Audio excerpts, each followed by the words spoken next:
Bien, vamos a aprovechar el tiempo. El tema que hoy nos corresponde tratar es un tema realmente básico en la interpretación. Y esto es como comenzar a hacer los planes en la interpretación, ya que la Biblia, no olvidando eso, la Biblia como herramienta necesaria de estudio necesita también ser interpretada de la manera adecuada. Y un paso muy importante a dar es que podamos hacerlo de la manera correcta. ¿Y cómo es la manera correcta? Pues comenzando entendiendo el contexto, y el contexto pues hay que examinarlo histórico y cultural. El contexto histórico y cultural se refiere al entorno original de la escritura, o sea, qué cosas estuvieron rodeando, qué cosas estuvieron alrededor de el tiempo y las circunstancias en las que el autor escribió y en las que los receptores le llegó el mensaje. La historia y la cultura se superponen parcialmente. O sea, la historia es el conteo de los elementos sucedidos y la cultura es los códigos como una sociedad se manejaba. Entonces, entendiendo eso, miremos la historia del registro. La historia es un registro del pasado.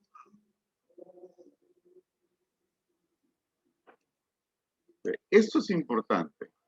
Es un relato escrito de pueblos, sucesos y hechos.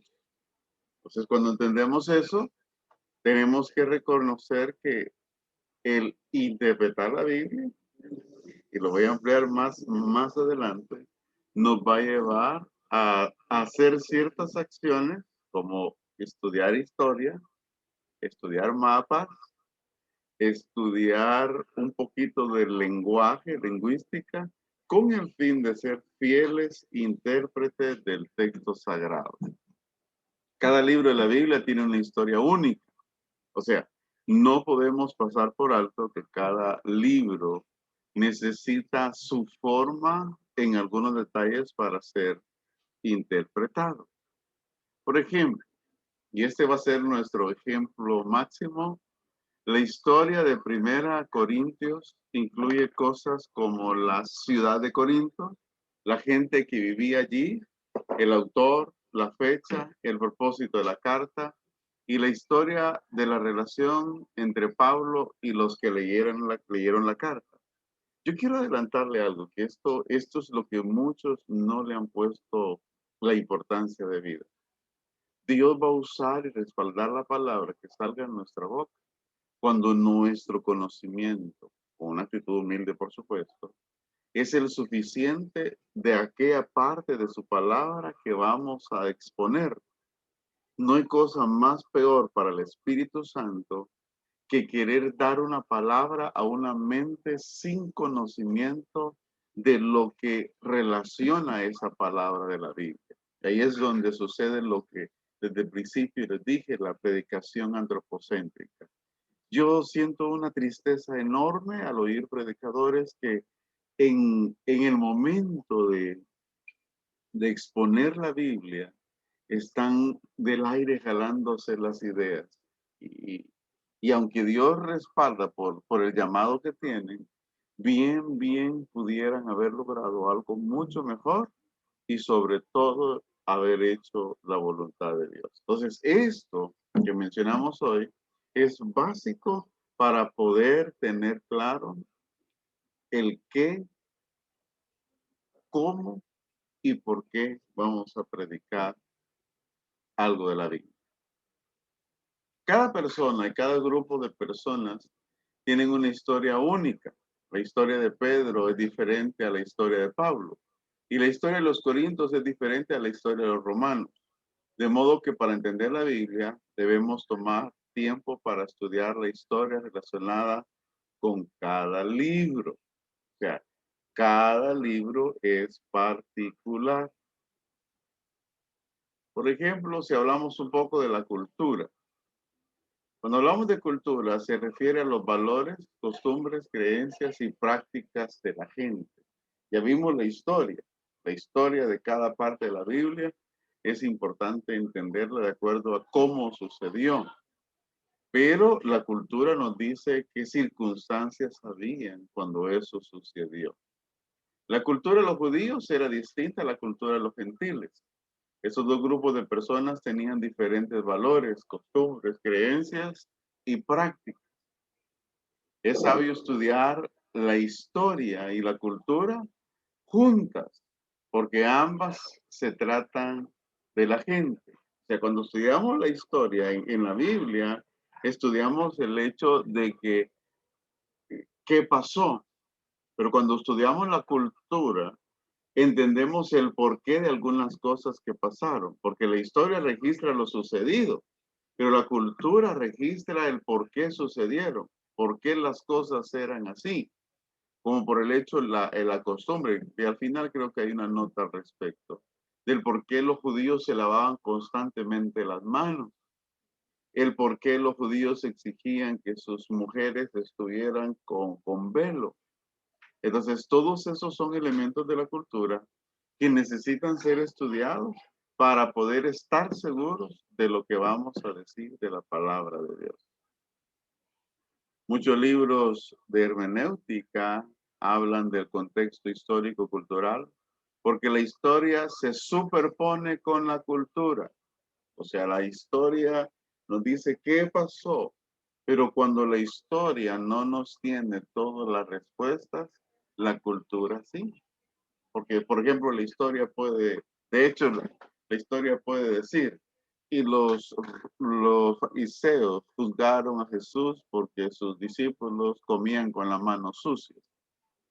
Bueno, entonces decimos, podemos decir, sin conocer la cultura, qué chucos eran esos discípulos, cómo comían con las manos sucias. Hoy nosotros no lo hacemos, menos con eso del COVID. Comemos con las manos con gel, pero no sucias. Entonces, sucede que al no entender eso, no lo vamos a saber explicar.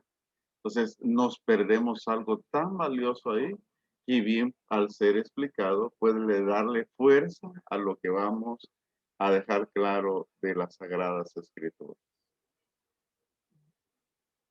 Ahora, la necesidad de encontrar el contexto histórico y cultural de un texto. O sea, en esta parte es donde vamos a darnos cuenta de lo histórico y cultural de un texto. Vamos a ver la diferencia.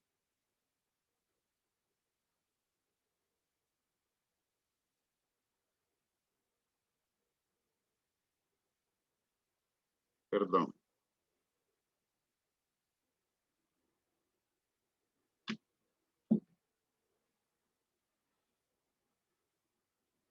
Revisemos algunas de las razones por las que necesitamos examinar la historia y la cultura relacionadas con un pasaje. Por ejemplo, en Lucas 16, de hecho el versículo 19 en adelante, Abraham dijo que había una gran brecha entre el rico y Lázaro. Le dijo al rico, ni los que están aquí pueden descender, ni los que están allá pueden subir. Una cima nos divide, una brecha. Asimismo, hay grandes brechas entre nosotros. Considere estas brechas. Primera brecha, la brecha del tiempo. El tiempo que estamos hoy es diferente al tiempo en el que se escribió, para hacerlo lo más contemporáneo, lo más cercano, Apocalipsis. Apocalipsis, según datos, dice que se logró escribir en el año 100 después de Cristo. Hay una situación que pasa ahí. Nosotros hoy, por ejemplo, esta situación hoy hizo fácil de que podamos comunicarnos, esta tecnología. Pero en esos tiempos no, no había esa facilidad. Entonces es probable que las cartas llegaron mucho tiempo después a su receptor. Hay casi 2000 años entre nosotros y cualquiera de los libros del Nuevo Testamento. Analice esto. Estamos tratando de interpretar un libro que fue escrito hace casi 2000 milenios. Qué interesante es. Y libros como el Éxodo fueron escritos hace más de 3400 años. Para entender los libros bíblicos, debemos de entender los tiempos en los que fueron escritos. O sea, qué importante es tener esto claro, porque esto nos hace sentir la alta responsabilidad de poder ser un fiel exponente de la palabra, pero también un fiel estudiante de la misma. Nadie puede ser un buen predicador si no es un dedicado estudiante. Luego está la brecha de la cultura. Todas estas brechas nos van diciendo, esto es lo que cuesta.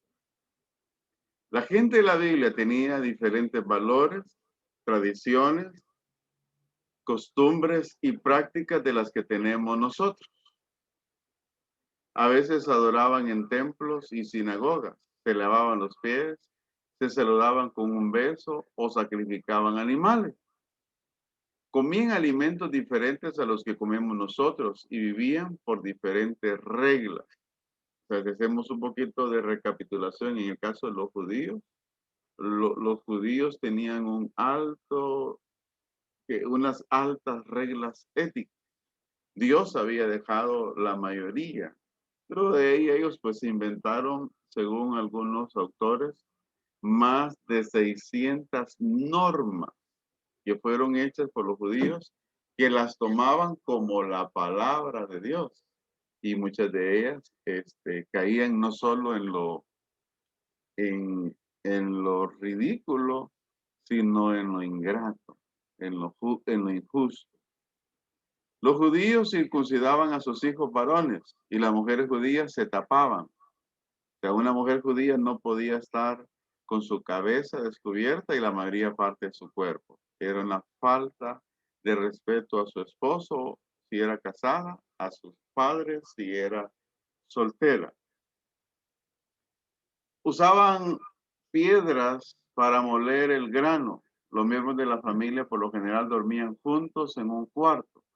Hay grandes diferencias culturales, brechas entre nosotros y los primeros lectores. O sea, mucho de lo que los primeros lectores hacían era completamente diferente a nosotros. Por ejemplo, hoy, una mujer, vamos a hablar del caso de la mujer, que es el controversial siempre en las iglesias, no se anda poniendo velo, a menos en el contexto bíblico del Nuevo Testamento. Otra cosa, los hijos hoy no tienen de hecho no hay nadie ni en la Biblia, no hay nada que diga que ellos sean obligados a circuncidarse, que creo que ese es uno de los problemas más fuertes con los que a veces pudiéramos lidiar, pero ya no es un problema para la iglesia. Ahora, está la brecha del idioma.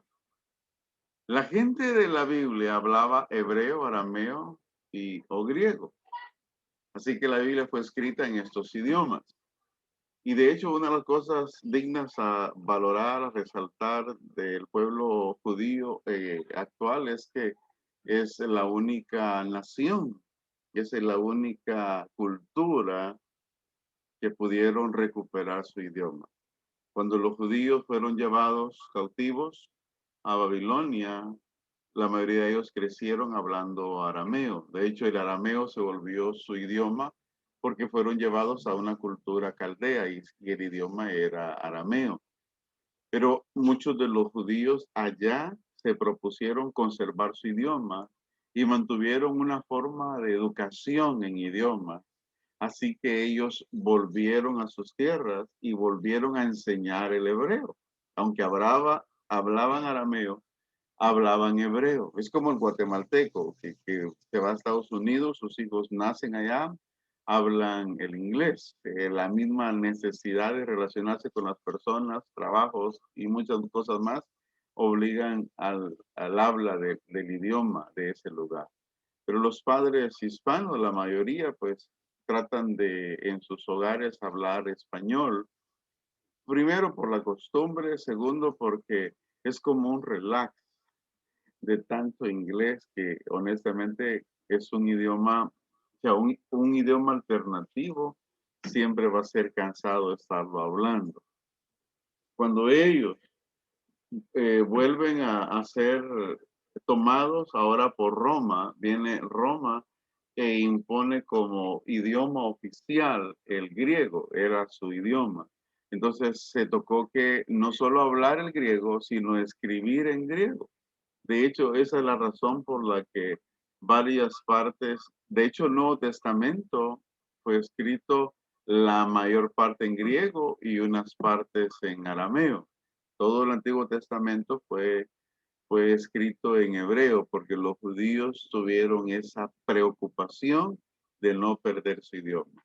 Entonces, después de que Israel desaparece como nación, ellos desaparecen hablando el griego, pero cuando reaparecen allá el 14 de mayo de 1948 y se les permite volver a ser nación, ellos recuperan el hebreo y hasta el día de hoy pues es el idioma que ellos hablan. O sea, esto es importante resaltarlo porque a veces la gente tiene una noción de que la Biblia es escrita en idiomas así, pero no tiene claro por qué.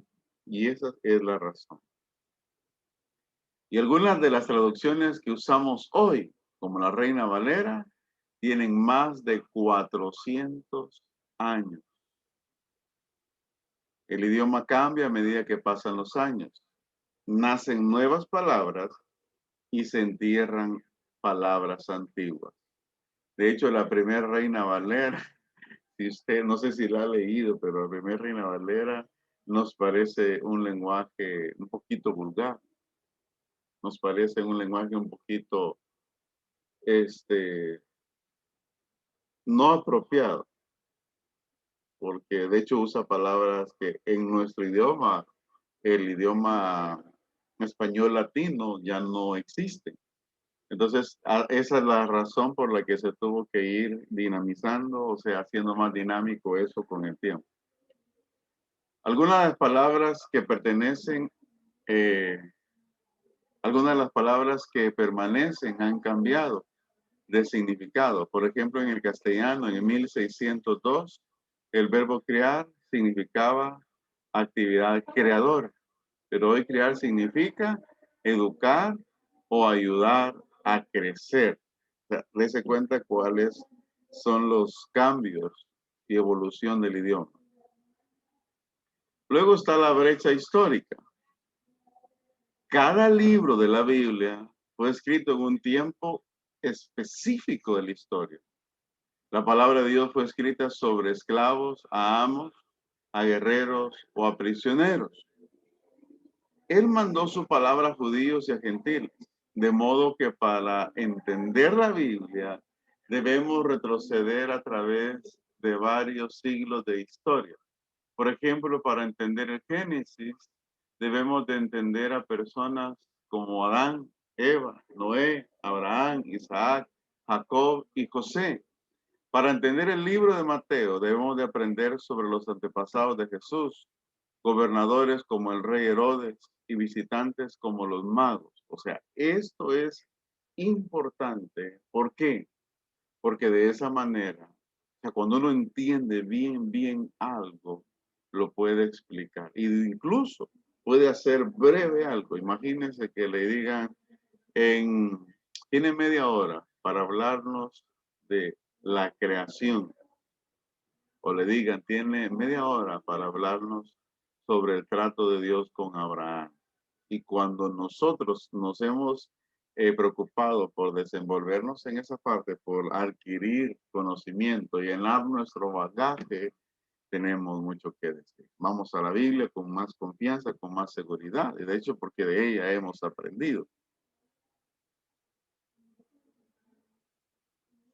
Entonces, para entender bien la Biblia, quizás tengamos que pensar cómo es ir a pie de un lugar a otro, o montar en burro o un camello. Para aplicar bien la Biblia, debemos de considerar las diferencias entre viajar a pie y en auto. Por ejemplo, lavarse los pies tenía sentido para los que caminaban por los caminos polvorientos. O sea, la costumbre de que en las casas donde recibían visitantes, de tener un recipiente con agua y lavar los pies a los que visitaban, no solo era un acto de limpieza, sino era una actitud de bienvenida y sobre todo de servicio. La persona se sentía servida, se sentía bienvenida, atendida, valorada. Pero hoy una mejor manera de mostrar humildad y amor podría ser lavar el auto y la bicicleta de la persona, ¿verdad? Máximo se viajó por caminos un tanto peligrosos o sucios.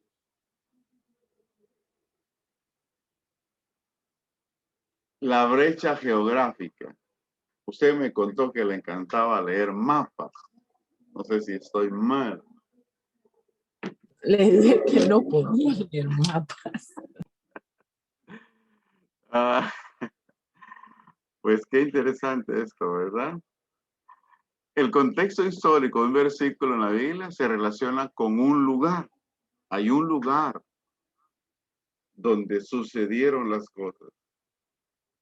Con frecuencia es útil entender la geografía de la Biblia. Es por eso que jamás será una pérdida de tiempo leer mapas. Algunos clientes viven cerca de Israel. Estos estudiantes encontrarán más fácil entender la geografía de la Biblia porque tienen cerca a Israel. Pero muchos de nosotros vivimos a gran distancia de Israel. Tal vez usted está más cerca que yo. Por lo que debemos de tomar tiempo para que aprendamos las ciudades, ríos, montañas, provincias y naciones principales de la Biblia. De lo contrario, no entenderemos bien la Biblia. Entonces, entendiendo esto, para interpretar correctamente la escritura, debemos de aprender a pensar en dos mundos, el pasado y el presente. Este capítulo trata mayormente con el pasado. Le enseñaremos a analizar el pasado en dos pasos. Y ahorita quiero regresar a la sala para que hablemos de lo que hemos mencionado y ver qué dudas hay, ver qué cosas le intrigan en su tarea como estudiante permanente de la Biblia. Así que aproveche que es usted la única alumna. Salga de eso. Pastor, entendí bien, ¿verdad? Que para poder interpretar bien la palabra, explicarla, exponerla, tengo que aprender bien sobre cultura, sobre idioma, sobre historia, resumiéndolo, ¿verdad? Y sobre mapas. Sí. Y si no aprendo historia, cultura me gusta, la historia no mucho. Y si no aprendo historia y mapas, idioma también me gusta.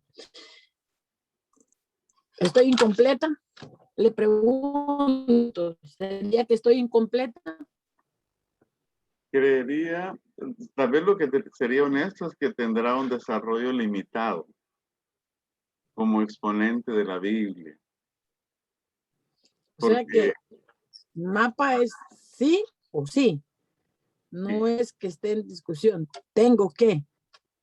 yo creo que usted puede decir fácil, por ejemplo, hermanos, cuando Elías huyó por temor a Jezabel, llegó a un lugar y estuvo allí. Ahí reposó, ahí se desahogó con Dios. Y el lugar se llamaba Berseba. Y de ahí, de ese lugar, Berseba, emprende un camino hacia el monte de Oreb, el monte de Dios. Son 400 kilómetros que hay de Berseba hacia Oreb. Por eso le llevó 40 días y 40 noches llegar, porque el hombre estaba de verdad desahuciado. Entonces, pareciera que no está ahí, pero hay un elemento ahí geográfico. Entonces, ¿eso cómo Eso lo lo mismo en el vemos? mapa. En el Eso está mapa, en el ¿verdad? mapa. Como cuando Pablo va camino hacia la mar, ¿de dónde fue donde salió cuando va a pedir cartas a las sinagogas? Sí, salió de Jerusalén hacia Damasco. Y que ahí dice que hay una distancia de igual no sé cuántas leguas, ¿verdad? Y eso también lo encuentro en la historia. Eso Eso está lo en vi la hace mucho. geografía. Eso es Y geografía. perdón, eso está en el mapa. Eso lo vi hace mucho en el mapa con el pastor Tomás hace años, que él me enseñó el mapa, porque a mí los mapas no se me quedan. Ok. O sea que el mapa es sí o sí. Hay herramientas que ya están hechas que nos van a servir. Por eso es que sirven los comentarios bíblicos, las Biblias de estudio, porque ahí está el mapa, ya está la explicación. Y ¿En algunos dónde? en las Biblias de estudio. Pero yo la única que tengo y que no lo he visto es la palabra clave. Ahí no he visto ningún mapa. La otra se la tuve que dar a mi papá y ahorita. Oh my God. No puedo levantar nada, pastor. Ahí déjenlo. Y Sí, esta que o las, sea, los estas mapas de hecho, a mí me sirven mucho. ¿Por qué? Porque un mapa me da una imagen a mí, que solo leer. esta Biblia de estudio me la acaba de traer hermana Abigail antes de irse a México, me la trajo. Esa pesa. Pero cuando usted me dice que hay mapas, tendrían que ser los que están hasta aquí atrás, que son los que tengo que estudiar. Pero como yo siento que no les entiendo, yo no lo entiendo. No sé por qué no lo entiendo. Es que yo siento Ya que lo va usted a todo entender. debe ser. Ya lo va a entender. De hecho, los mapas son los Waze antiguos, ¿verdad? Cuando uno usa el Waze, no sé si usted lo usa ahí, yo lo tengo que usar mucho aquí. Le da una ubicación, cuánto hay de aquí para tal lugar, en cuánto tiempo llega, si se mueve en vehículo, en motocicleta o a pie. Entonces los mapas son lo mismo. Por eso es que los mapas están organizados por colores, por líneas de color. Cada línea nos lleva a una explicación de algo. Pero a mí me gustan los mapas interpretados también, ¿Cuál donde es lo que usted usa en mapas, pastor? El más fácil, deme el de kinder para empezar, el que no lo que usted usa. Dame uno de kinder o de párvulos o de primaria. un mapa. Pero voy a hacer Sí, algo aquí solo por ser usted. sí, por favor, hombre, ayúdeme porque en esto voy cruda y yo quiero aprender. Muy bien, vamos a hacer.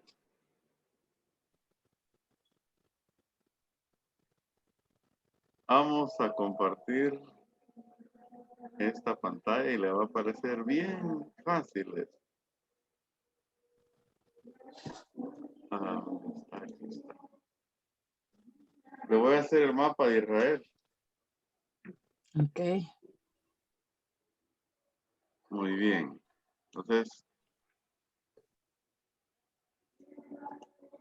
esto es una práctica que se desarrolla conforme se está, es una habilidad, perdón, que se desarrolla mientras uno está activo, haciendo.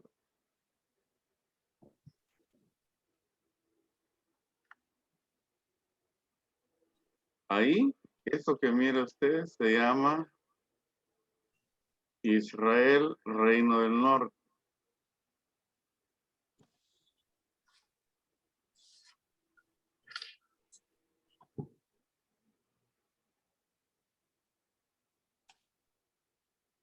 Luego está el lago de Genesaret.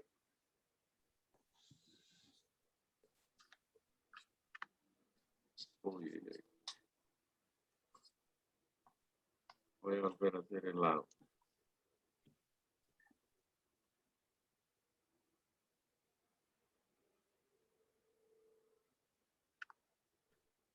Israel es el círculo. Sí, Okay. Israel al norte.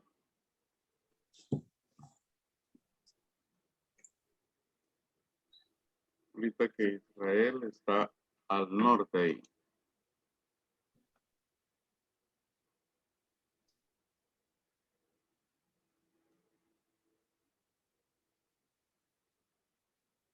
Solo estoy tratando de dejar que esto me deje trabajar.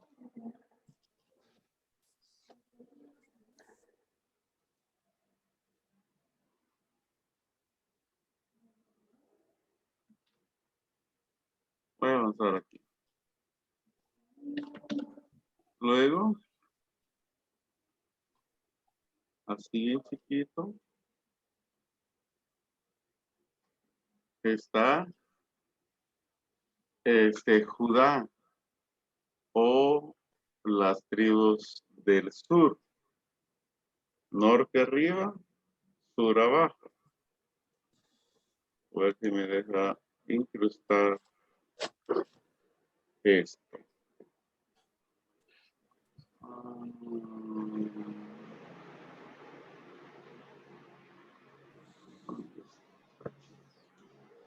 Vamos a buscar.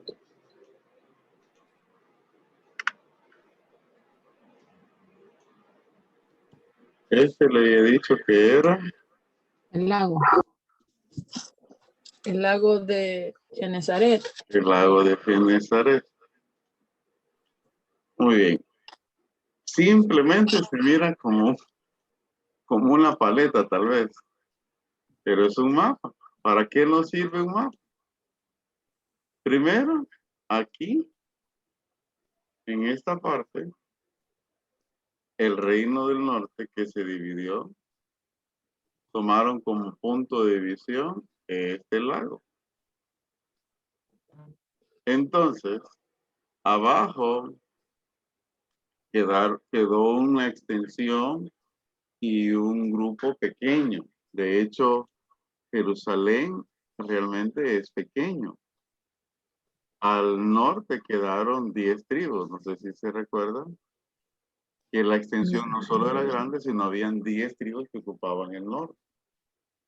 Cuando el Nabucodonosor invadió entrando por el norte. Luego de que invadió el norte, lo sitió y lo conquistó, se propuso, sin usar como punto de ataque el lago, por este extremo, entrarle a Jerusalén. De esa Sin manera, usar el lago. sí,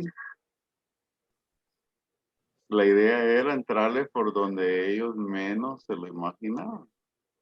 Entonces, ya cuando, de hecho, habían pasado ya varios años que Israel había sido llevado cautivo y Dios siguió ya mandando.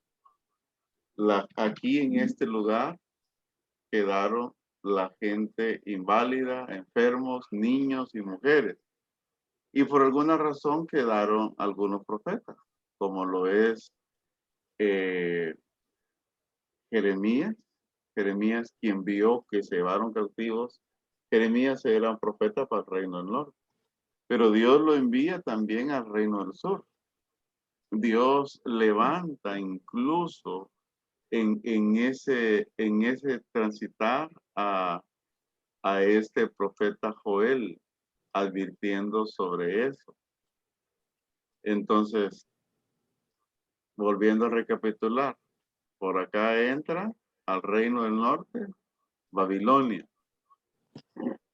Por acá entra Nabuzaradán, enviado por Nabucodonosor, porque aquí ya no vino Nabucodonosor. Y de el norte Dios envía profetas para advertirle a sus hijos, al reino de Judá, de que se volvieran a Dios, porque si no les iba a pasar la de sus hermanos.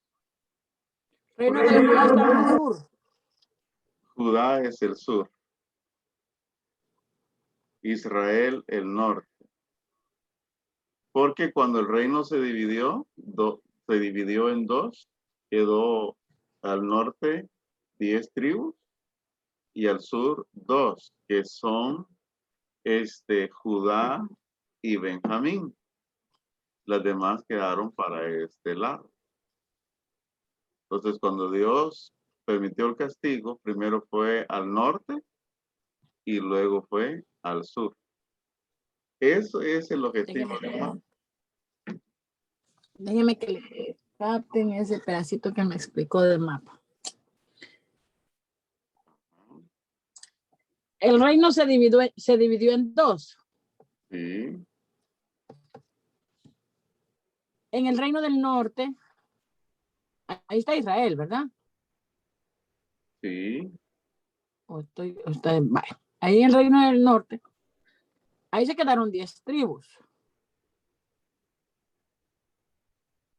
De ahí para, en los dos reinos que se dividieron, los dividió un lago, el lago de Genezaret. Sí, sí. Ok. My goodness. Déjeme ver si entiendo. En el reino del sur, ahí fue donde se quedaron las dos tribus de Judá y Benjamín. Exacto. Pero del reino del norte es donde el Señor envía a los profetas.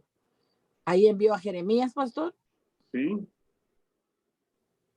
Jeremías para que advirtiera de que lo mismo les esperaba. De lo que Nabucodonosor iba a hacer, ¿verdad? Pero Nabucodonosor no pasó por el lado. No lo puedo decir. Nabucodonosor. Se fue directo. Nabucodonosor. Nabucodonosor. No. Y ahora digan Nabuzaradán. Nabuzaradán. Dígame, viene. Nabu o Nabucodonosor. Nabucodonosor. Nabucodonosor. Ok. Nabucodonosor. ¿Ah? Nabucodonosor. Ok. Nabucodonosor. Ahí está. Nabucodonosor. Bueno. Nabucodonosor. Exacto. Él invadió, porque él fue el que agarró, este hombre fue el que fue y entró al reino de Israel, entró al norte. Pero él entró y ahí esclavizó y ahí hizo todo lo que él quiso. Correcto. Y entonces el profeta Jeremías va al reino. Él es uno, porque hay más. Hay más. Pero me voy a enfocar solo en él ahorita. Pero él es uno de los que va a decirle a Judá, ¿verdad? Lo que Nabucodonosor hizo y va a ir a hacer con ellos. Pero Nabucodonosor, se fue directo sin pasar el lago. ¿Cómo lo hizo entonces? Que recuerdes de que el mapa solo aquí no quiere decir que aquí alrededor no había nada. Claro que había mucho. Okay. Sí. Que este es el mapa sencillo de Israel. Le entendí, pero ya le entendí lo que quieres. La idea y la importancia de, ¿cómo se podría decir eso? De los mapas. No, la idea de la importancia de los gráficos que tengo que estudiar, no quiero. Pero viéndolo así, es que lo que le estoy diciendo, pastor, si usted me lo explica así, yo lo voy a entender, pero cuando ya lo estoy viendo, literalmente no lo me mandó uno, pero voy a ver. Si yo entro al mapa, yo no lo puedo entender. Correcto. Pero bueno. Ahí le mandé Pero el le mapa. prometo. Sí, ahorita. Mire, déjeme un estudio, pero no muy fuerte. Y pues, estaba buscando con una que por bulito ahora tenga misericordia de mí. Déjeme un estudio que investigue algo de mapa para ver si la hago. Para el otro Geografía martes. bíblica. Sí, pero Así. déjeme de un punto específico para que como que me digan cuánto estaba, a dónde fue donde entró, porque ahora sí le entiendo por qué tengo que aprender yo geografía. Cuando Jesús va y sana, Jesús primero entra a la casa de Jairo, right? ¿Verdad, pastor? Primero sana a la mujer de flujo de sangre y luego se aparece Jairo, el de la sinagoga. Ahí había una distancia, ¿verdad? Exacto. Es por eso que tengo que estudiar. Déjeme algo así, pero algo sencillo. Yo lo tengo que investigar. Memorice ese mapa. Hágalo a mano. A mí me Este mapa que me acaba de hacer ahorita. el que le mandé, se lo mandé ya más creativo, ya más completo. Vamos a ver dónde está Líbano, alturas de Golán, Siria, Aco Norte, Haifa, Mar Mediterráneo. Pero si es que eso no le entiendo ni papalinas, pastor, hombre, es lo mismo que le estoy explicando. Jerusalén. Hasta de donde dice Jerusalén a donde dice Ajá. norte, solo ese es el mapa. De donde dice Jerusalén hasta donde dice qué. Hasta arriba donde dice norte. Lo demás es cosas más, por ejemplo, el sur tenía colindancias con Egipto. Cuando Israel entró a... No estoy estudiando por el pastor, tengo clases. Ok, discúlpeme, pastor. Mire, pues, yo tengo que aprender entonces, es lo que yo le digo, de donde dice Jerusalén, pero Jerusalén que sale afuera del mapa o Jerusalén que está dentro del mapa. Hasta donde dice, ahorita voy a revisar, Porque hay dos Jerusalén, un Jerusalén que está arriba, que sale afuera del mapa, y Jerusalén que está dentro en el cuadro rosado. Es la misma, porque hasta ahí llega el límite. Ok, entonces yo voy a estudiar desde Jerusalén hacia arriba, hasta donde dice el norte. Entonces, ¿qué tengo que aprenderme? Tiene que aprenderse lo amarillo, lo rosado, lo morado, lo otra vez rosado, lo verde. Eso es todo el mapa. Ok, ahora, porque usted me va a decir, después del norte, ¿qué sigue? Si, quiero ver si es así como yo lo entiendo y si no, corrijan. Si usted me dice, bueno, vamos a ver, en el norte, ¿qué era lo que estaba? Entonces yo le tengo que decir, ¿dónde estaba Nazaret? ¿Ahí qué? ¿Era donde estaba el lago? Una pregunta podría ser es, ¿con qué cultura o país tenía fronteras el Reino del Norte? Otra podría ser, ¿con qué país tenía frontera el Reino del Sur? Que es con Egipto. Pero ahí no aparece. Aparece en lo blanco. Porque esto termina hasta lo verdecito. Ay, no. O sea, si usted me dice, vamos a ver, el norte, ¿con quién tenía frontera? Entonces, ¿era con Siria o con alturas de Golán? Con el correcto. Y con Para el que Líbano. ¿Dónde dice el Líbano, pastor? Ahí no dice. Oh, ya. Entonces usted me dice, eso es lo que yo quiero entender porque nunca en mi vida lo he entendido. Si usted me dice, ¿con qué tenía fronteras el norte? ¿Son ciudades, pastor? ¿Así le llamo? Sí, pues, algunas son ciudades y algunas son países. Ok, ¿con qué ciudades o países estaba el norte? Entonces yo le digo, estaba con Líbano, alturas de Golán y Siria. Con esas tres. Exacto. Ahora, Entonces usted viene. el mapa va más a profundo también, pero vamos por ese paso, porque ya el mapa ya nos lleva a averiguar distancias. ¿Cuánta distancia había de tal lugar a tal lugar? Entonces, como para descifrar lo rosadito que sigue abajo de lo amarillo, que es Haifa y Haifa, que es lo mismo. Pero eso no está dentro del mapa, eso está fuera del mapa. Entonces, si está afuera, ¿qué significa? ¿Que es una frontera?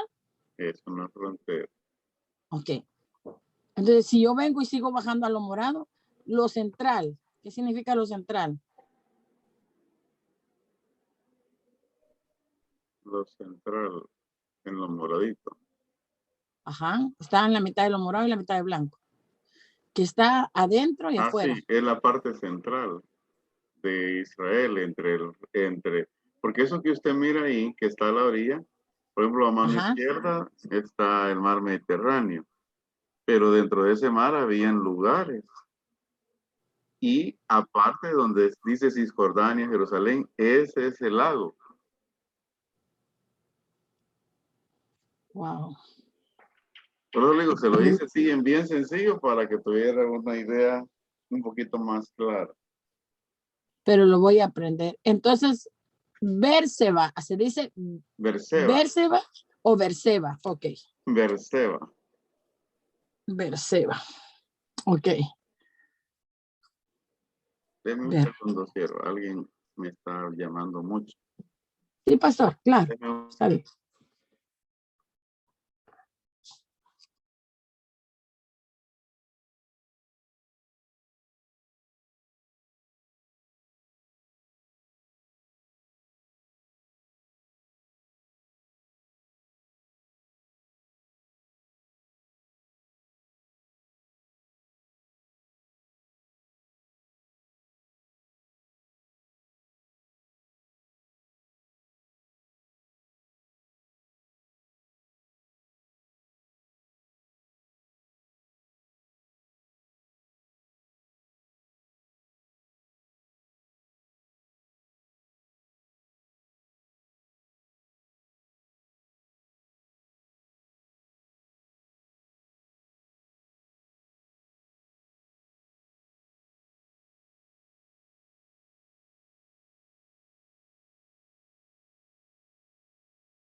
Disculpe, cierro. No se preocupe, pastor. Hay una necesidad en la familia, pero les dije que más adelante la voy a tomar. Entonces volvemos acá. Amén. Para poder avanzar. Entonces decíamos que tenemos que pensar en dos mundos, el pasado y el presente. Ahora, encontrar el contexto histórico general de un libro completo, de un libro bíblico completo.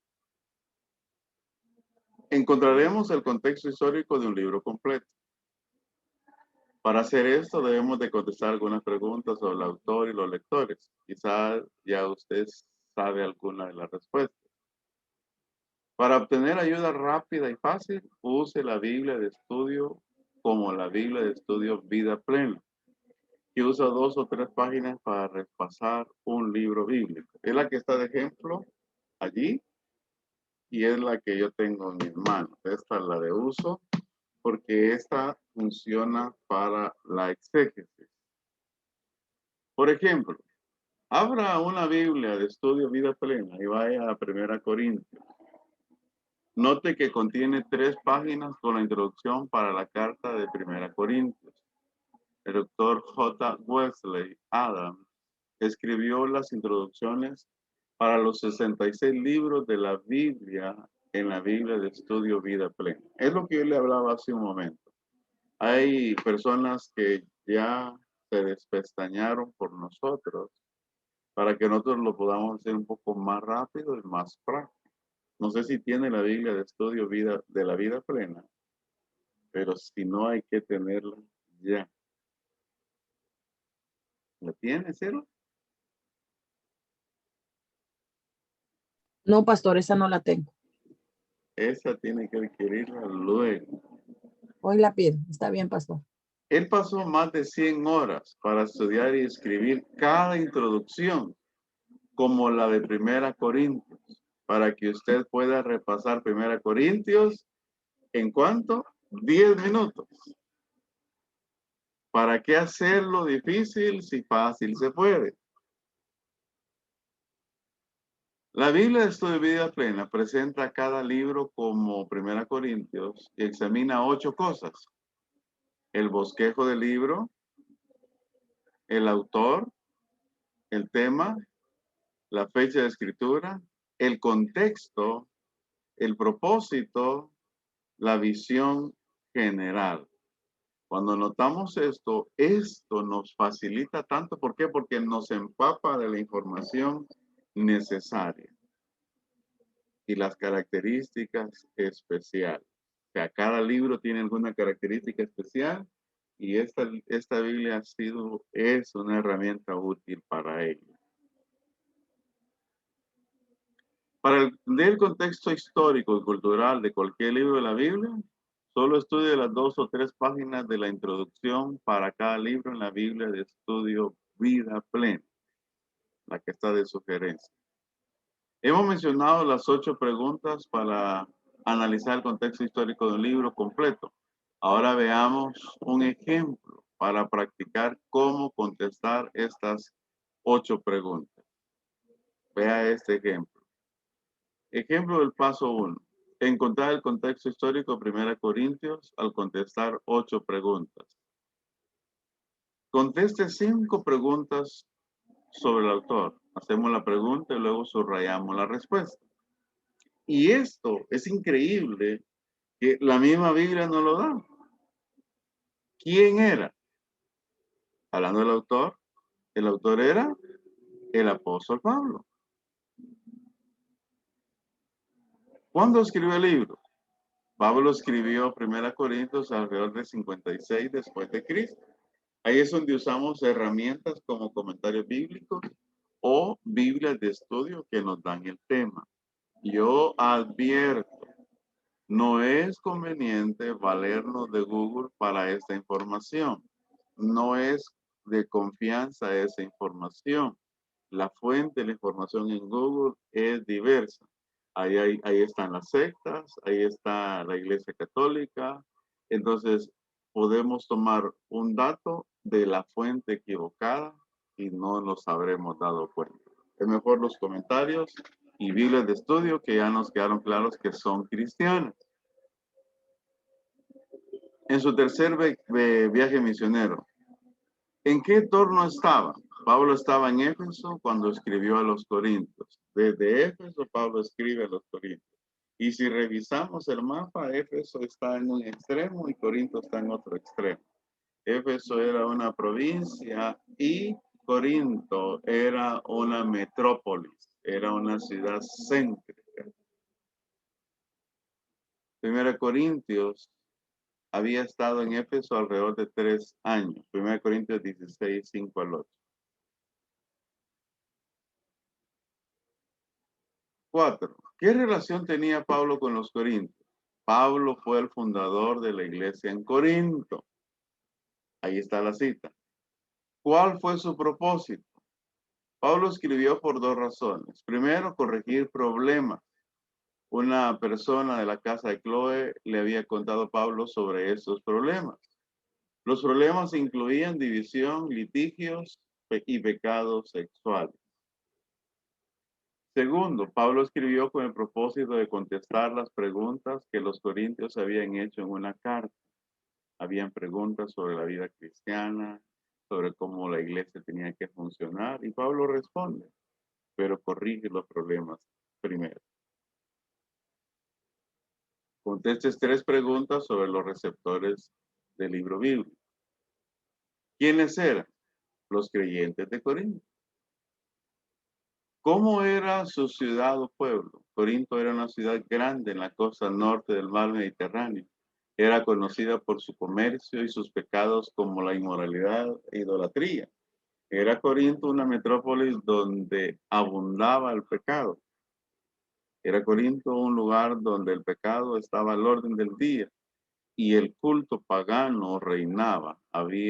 Estaba ahí el templo a la diosa Afrodita o Artemisa, que es la misma, o a Diana de los Efesios, y ahí había 1000 prostitutas.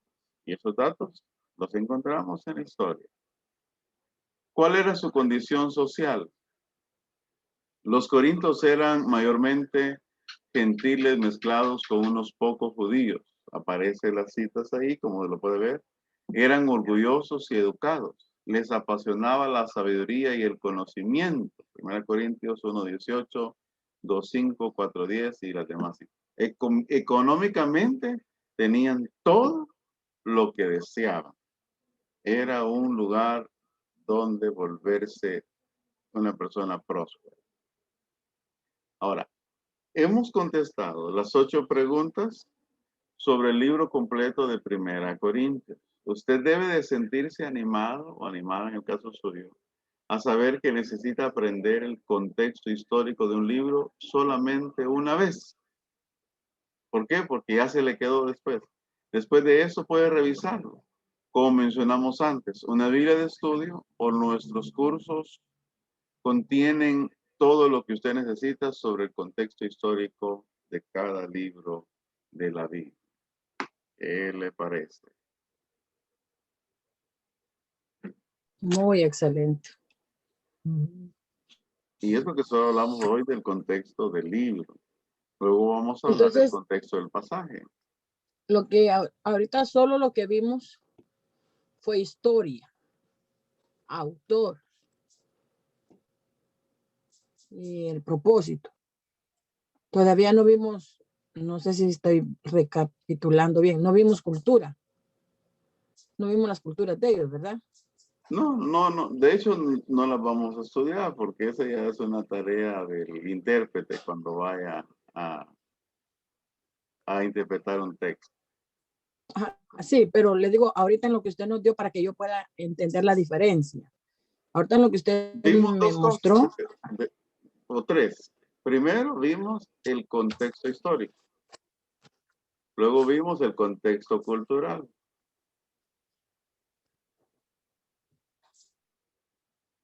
El contexto histórico y el contexto cultural.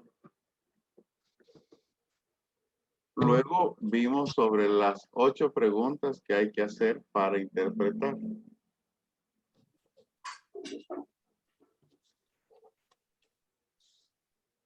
Entonces, con eso comenzamos. Okay. Son 5 preguntas que tenían que ver sobre el autor y su propósito. Y 3 preguntas que tienen que ver con los receptores, sus circunstancias y sus condiciones. Ahora bien,